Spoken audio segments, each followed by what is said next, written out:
আসসালামু আলাইকুম। আশা করি আপনারা সবাই ভালো আছেন। আজকে আমরা দেখব যে সচরাচর অনেকেই বলে যে আমি ল্যাপটপ কিনতে চাই বা দেখা যাচ্ছে যে আমি ডেস্কটপ কিনতে চাই, পুরাতন ল্যাপটপ কিনবো কিভাবে, বা আমি তো কনফিগারেশন জানি না, কিভাবে আমি কনফিগারেশন বের করব। এটা একটা খুব জটিল প্রসেস, যে জানে না তার জন্য, বাট যে জানে এই বিষয়গুলো তার জন্য ইজি, যে আসলে একটা ল্যাপটপ কয়েকটা ক্লিকের মাধ্যমেই বুঝতে পারবে যে আসলে ল্যাপটপ কেমন বা এর কনফিগারেশনটা কি। তো এটা খুব ইজি প্রসেস। আমি সরাসরি ল্যাপটপের পর্দায় চলে যাচ্ছি।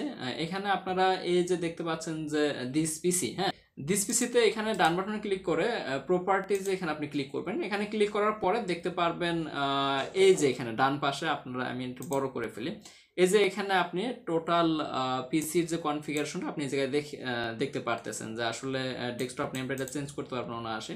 দেন এই যে বিশেষ করে প্রসেসরটা কি, হ্যাঁ, এই জায়গায় এটা কোরাই 3 দেখতে পারতেছেন। কোরাই 3 এটা হলো আপনার সিক্স জেনারেশনের সিরিজের। তো এই জায়গায় স্পিডটাও দেওয়া আছে এবং কি বর্তমানে র্যাম কত আছে, এটা এটা এক্সটার্নাল লাগানো যায়। এটা বর্তমানে 4 জিবি আছে। আর এর পাশাপাশি প্রোডাক্ট আইডি আছে, ডিভাইস আইডি আছে, এগুলো আপনারা দেখে নিতে পারেন। আর এটা আপনারা 64 বিট অ্যাকসেপ্ট করবে। তো এই জায়গায় কিন্তু সবকিছু আছে। তো এটাই অনেক বড়, যে আসলে অনেকেই এই জিনিসটাই বের করতে পারে না যে আসলে আমার কনফিগারেশনটা কি ল্যাপটপের বা কম্পিউটারের। বা দেখা যাচ্ছে যে আমি একটা ল্যাপটপ কম্পিউটার ক্রয় করব, সেই ক্ষেত্রে আমার কনফিগারেশনটা কি সেই ল্যাপটপ বা কম্পিউটার।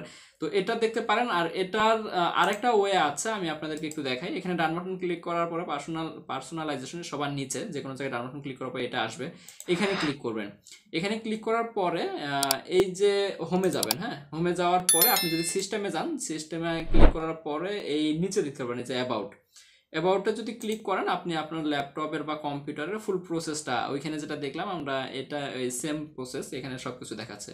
সো এভাবে চাইলে আপনারা অনায়াসে আপনার ল্যাপটপ বা কম্পিউটারের যে কনফিগারেশনটা আছে এটা আপনারা চেক করতে পারেন।